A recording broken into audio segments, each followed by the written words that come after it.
Hey guys, so I want to introduce you guys to this beautiful girl. She's from Kenya, but she's so in love with Nigerian men. She always talk good about Nigerian men in her videos, and in as much she never talk bad about Kenyans. Okay, she always talk good about Kenyan women. Have you heard her speak? Like, I would like you to listen to her. Just hear her speak. This is a quick message from the East African girls to our Nigerian men. But I don't know where you get the idea that you come to us because you want us and because you want to use us for your pleasure. But let me break it to you, yeah? Let me break it to you. We come to you because we want you and because we want pleasure. Because to be honest, our East African men have starved us. They have starved us. They don't care if we are satisfied. They don't care if we get orgasms or not. But our Nigerian men care about our orgasms. They care if we were satisfied. And this is what we want. That's why we are coming to you, boo. I want, when I am done, my legs to be shaking and trembling like a leaf on a tree. Who doesn't want that? Sometimes we get stigmatized in the process and we hang on to it and we don't want to let go. But you know the reason now, yeah? You know the reason. This is a big message for this West African man. This is a message for the Nigerian ones, especially the Igbo men, walking around looking good, looking fresh, smelling good, making us want to get pregnant. Magyora, eh? Magyora, eh? Kere krista apatasia ginanya. My friend, get out! Okay, I'm sorry. Come home. I want to get pregnant. Different characteristics of African men when it comes to love and relationship. This data does not represent everyone because it's been taken from a small group of people. Number one, we have Nigerian. Nigerian men are universal players, international players. They play in the international universal leagues when it comes to love and relationship.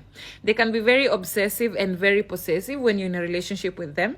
They like to say sweet nothings and call you sweet names and make you fall in love, but they're not even there. They can be very aggressive and loud, and they're always in a group of friends who call everyone who comes to the house our wife.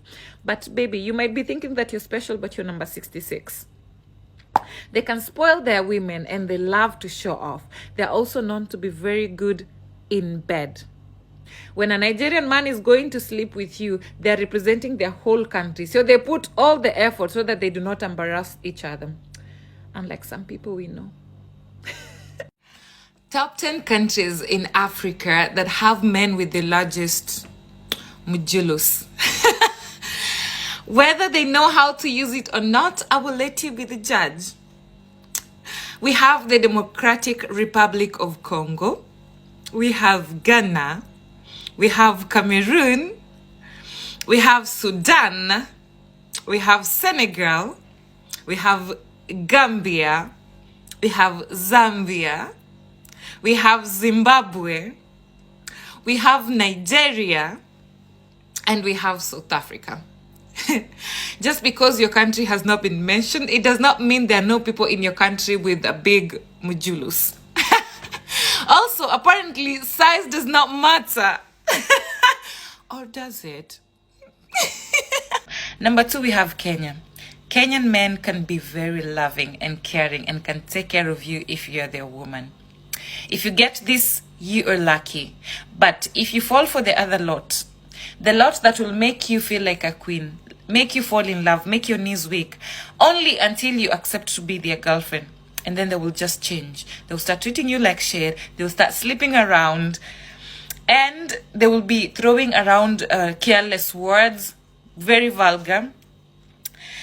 They can beg for sex. Like, baby, let me just put in the tip. Those are Kenyan men.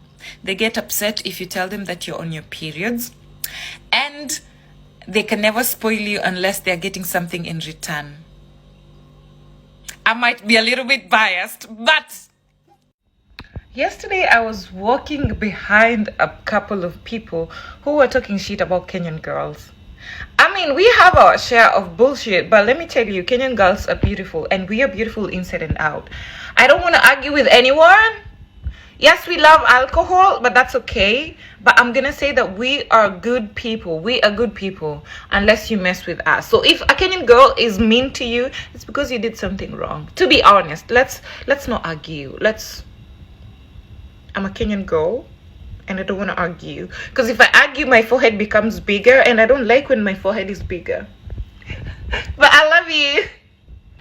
100% true. We do not cheat. And if a Kenyan girl cheats on you, it's because it's your fault. It's your fault. We don't cheat. No. Don't listen to these people who say, oh, don't simp on him. Oh, don't show him that you love him. Don't show him your emotions. He will leave. So what if he leaves? My friend, if you love him, simp on him. Lick his face if you have to. Men also want this kind of love. They do. But read the room first. They have to like you back, because if you simp on someone who does not like you, and then you become a bother. But if he loves you back, simp on that man. Simp on him.